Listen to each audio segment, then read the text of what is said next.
So finally, the last bit that I wanted to explain was the fact that in here you will see that you can see all the sheets that we have, and if you wanted to hide something, you can. For example, if you're not using interim income, you can select and just hide that, or you're not using your residential units or commercial units, you can hide them. GST is not applicable to you, you can hide it.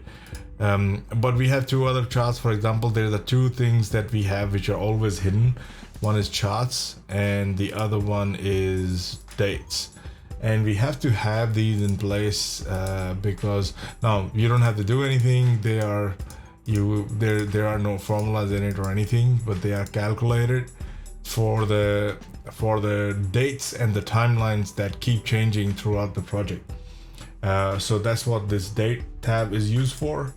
So we can hide that. And for charts, this is what we use to create all the different charts and the period. So we have to have them somewhere, and that's why this chart data is available for you, but it's usually always hidden. And that's pretty much it, and that's the end for all the videos that we have for you in Build to Rent Lead Developer Plus.